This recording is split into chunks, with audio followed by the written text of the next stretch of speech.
Dad stunt director थे, actor भी थे। उनकी एक अपनी एक पॉपुलैरिटी थी उस ज़माने में। Unfortunately he passed away at a very early age. वो संघर्ष जो है वो उसके बाद ही शुरू हुआ था, उस हादसे के बाद। पूरी मतलब लाइफ ही चेंज हो गई थी उसके बाद। आज सक्सेस स्टोरी में हम उस स्टार फिल्म मेकर की सक्सेस को सेलिब्रेट करेंगे जो जितना अपने कास्ट एंड क्रू, अपने जूनियर आर्टिस्ट, अपने फाइटर लोगों के लिए कमाल का इंसान है, उससे ज़्यादा अटूट रिश्ता वो अपने दर्शकों के साथ भी बना चुका है। मेरे साथ हैं रोहित शेट्टी जी। कैसे हैं आप? मैं ठीक हूँ, आप कैसे? मैं बढ़िया सर। सबसे पहले बचपन की बात करें। बचपन मतलब एक नॉर्मल जो बचपन होता है वही था, बट ऑब्वियसली क्योंकि डैड स्टंट डायरेक्टर थे, एक्टर भी थे। उनकी एक अपनी एक पॉपुलैरिटी थी उस ज़माने में। तो वो एक माहौल जो होता है घर पे या जब आप बाहर जाते हैं उनके साथ, तो आप रियलाइज़ करते हैं कि एक फ़िल्म वर्ल्ड ही हमारा वर्ल्ड था। हमें मतलब कभी और कुछ हमने सोचा नहीं कि मतलब इसके अलावा और कुछ हो भी सकता है। तो पहले से ही बचपन से ये तय था कि मतलब जो डैड कर रहे हैं मैं भी वही करूँगा। और फिर एक जर्नी रही उसके बाद। Unfortunately he passed away at a very early age. I was very small then. मैं सेकंड या थर्ड स्टैंडर्ड में था शायद। और फिर उसके बाद मैंने काम बहुत जल्दी शुरू करना कर लिया, क्योंकि मेरा ये था कि फाइनेंशियल कंडीशंस वैसे भी ठीक नहीं थी, और उसके अलावा भी अ, एक ही जुनून और एक ही चीज़ दिमाग में रहती थी कि फ़िल्में करना है, फ़िल्में बनाना है, चाहे एक्शन डायरेक्टर बन जाऊँ या डायरेक्टर बन जाऊँ। और फिर शुरुआत भी वैसी हुई। आई थिंक 17 साल की उम्र में, 16.5-17 साल की उम्र में मैंने काम करना शुरू कर दिया था। और आज मैं आपके सामने बैठा हूँ 30-35 साल बाद, जब से काम शुरू किया है, 33 साल बाद। और एक जर्नी अच्छी रही। उसके बाद आई एंजॉयड वर्किंग। मेहनत सब करते हैं, आई थिंक हर आदमी मेहनत करता है। मैंने कुछ अलग नहीं किया। हर आदमी की अपनी एक स्ट्रगल होती ही है, जद्दोजहद में सभी जीते हैं। बट मैं अपने आप को लकी मानता हूँ कि एक वक्त के बाद पहली फिल्म बनाई मैंने, और वो भी इतनी कुछ, वो एवरेज गई, वो इतनी कोई बड़ी हिट नहीं थी। फिर गोलमाल आई। 2005 में नीरज वोरा साहब मेरे पास आए, सामने से स्क्रिप्ट लेकर आए। दैट मैं उसे लकी कहूँगा। और then as they say that rest is history. आज मैं 16 फिल्म बना चुका हूँ। 20 साल हो गए डायरेक्शन करते हुए। शायद ज़्यादा बन जाती अगर कोविड नहीं आता तो I am blessed, I am lucky कि मैं काम कर रहा हूँ, और आगे भी यही है कि काम ही करते रहना। रोहित जी, बचपन की ऐसी कोई इंसिडेंट बचपन का जो आपकी आगे की लाइफ में जिसने सबसे ज़्यादा प्रभाव डाला?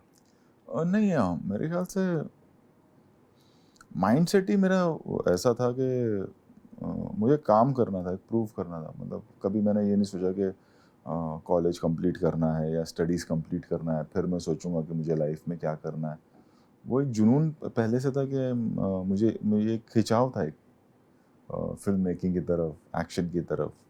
तो मैं जितनी जल्दी हो सके मैंने सोचा शुरू कर दूं एंड तो मतलब कोई एक पर्टिकुलर इंसिडेंट नहीं कहूँगा कि जैसे मैंने कहा कि क्योंकि जब से होश संभाला, जब आँख खुली, तो मतलब फादर को मैंने वही करते हुए देखा है जो आज हम कर रहे हैं। सो हमेशा से ये था कि मुझे उनके जैसा ही बनना है, जो वो काम कर रहे हैं वही काम करना है। और मेरे ख्याल से एक और जो चीज़ है कॉमन, मेरे ख्याल से वो जो इंसिडेंट हुआ, जो उनकी सेट पे हुआ और फिर आपकी चेन्नई एक्सप्रेस में भी वो हुआ, जी जी। और वो थोड़ा सा। एक मतलब एक्शन सीक्वेंस कर रहे थे, और एक एक्शन डायरेक्टर को, एक एक्शन स्टंटमैन को चोट आ गई, उनकी डेथ हो गई ब्लास्टिंग के वक्त। और फिर चेन्नई एक्सप्रेस के वक्त भी मतलब वो उतना बड़ा हादसा नहीं था, बट कहीं ना कहीं आप कनेक्ट करते हो उन सब चीज़ों को। तो चेन्नई एक्सप्रेस के भी इतना बड़ा नहीं था वो, जितना बड़ा डैड के साथ हुआ था, बट ऑब्वियसली यू कनेक्ट। लेकिन मुझे लगता है कि वो इसलिए कनेक्ट हुआ क्योंकि वो संघर्ष, वो सब चीज़ें वो वो उसके बाद ही शुरू दिमाग में हुआ था, लगने हाँ लगता है। एग्जैक्टली। वो संघर्ष जो है वो उसके बाद ही शुरू हुआ था, उस हादसे के बाद। पूरी मतलब लाइफ ही चेंज हो गई थी उसके बाद। एंड देन बट ठीक है, आज हम बैठे हैं यहाँ, काम कर रहे हैं, सब कुछ अच्छा है। मॉम के ज़्यादा क्लोज हो आप?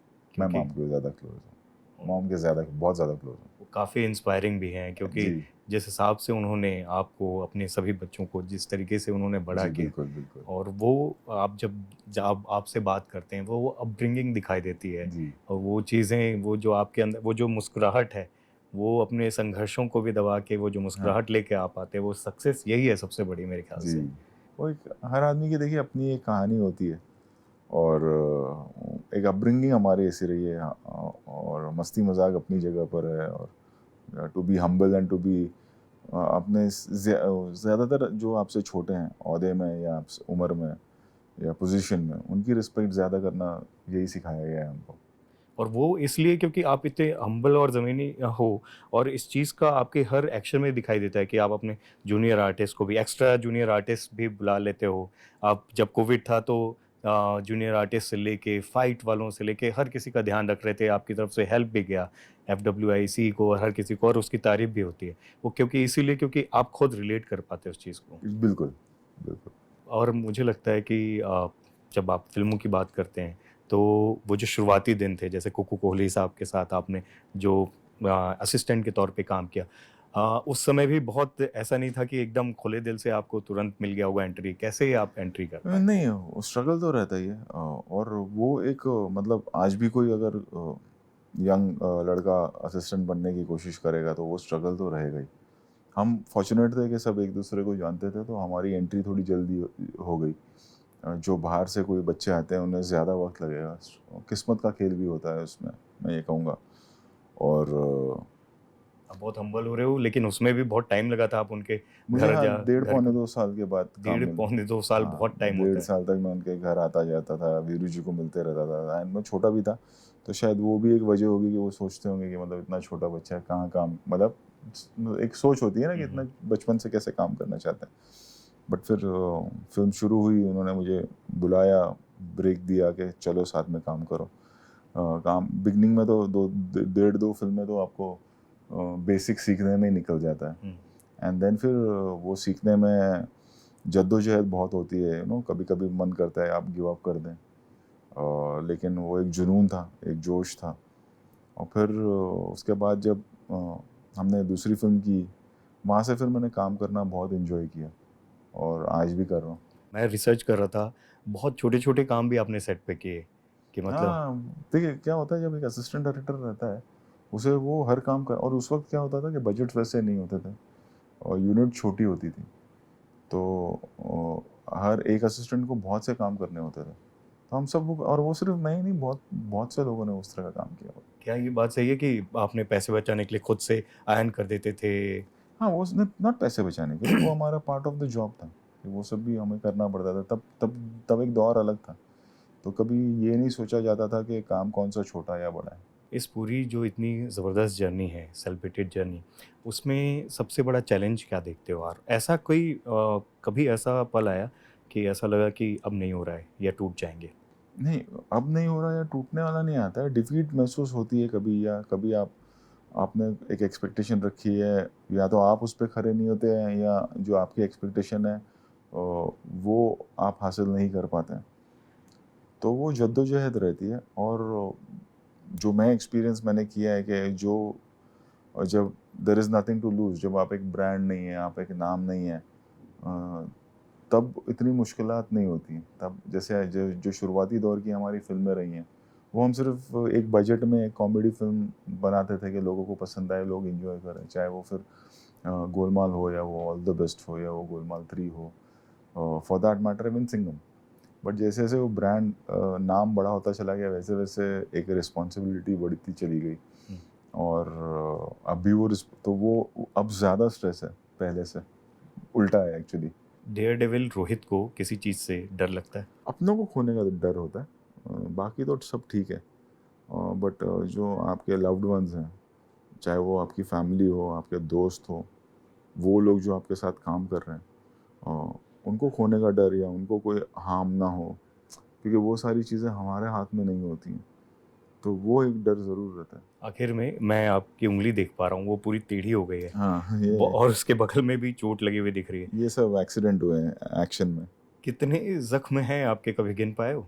नहीं, नहीं, कहाँ, बहुत है लेकिन अभी हो गए, ये तो आदत हो गई इन सब चीज़ों की। अपने ज़ख्मों को दूसरों की खुशियाँ या अपनी खुशियों के लिए वो साइड रख लेते हो? बिल्कुल। रोहित, ये ना एक अच्छे इंसान के भी मेरे को लगता है आपके जो दिल जो है इतना अच्छा है कि भले ही पूरी दुनिया विश्वास ना कर रही हो, ट्रस्ट ना कर रही हो, लेकिन उसको उठाना, उसको सपोर्ट करना, मतलब बहुत सारे किस्से हैं कि फरदीन भाई के जब डेथ की तबीयत खराब थी, ऑल द बेस्ट आपने आगे बढ़ाने, या मुग्धा को चोट लगी, तब जी। भी किस तरीके से ये कहीं न कहीं एक ये दिखाता है कि एक स्टार फ़िल्म मेकर तो हैं ही आप, उसके साथ-साथ अच्छे इंसान भी हैं। कोशिश ये करते हैं कि उठा के रखा जाए। कोशिश रहती है, मैं ये तो नहीं कहूँगा कि कोशिश ये रहती है कि मतलब आप आई थिंक किस्मत का बहुत बड़ा हाथ होता है हर चीज़ में। मेहनत सब करते हैं। जब मैंने शुरुआत की थी अब तब से लेके अब तक ऐसा नहीं कि बाकी डायरेक्टर्स मेहनत नहीं कर रहे या कोई और फील्ड का इंसान उतनी मेहनत नहीं कर रहा है। मेहनत सब करते हैं और पूरी शिद्दत के साथ काम करते हैं। बट मेरा ऐसा मानना है इतने सालों बाद कि किस्मत का बड़ा खेल होता है इसके साथ-साथ। तो जब किस्मत का ही खेल है तो आप अपनी ईमानदारी रखें, अपना कर्मा क्लीन रखें और मेहनत करें। अगर ऊपर वाले को फल देना है आपको तो वो देगा।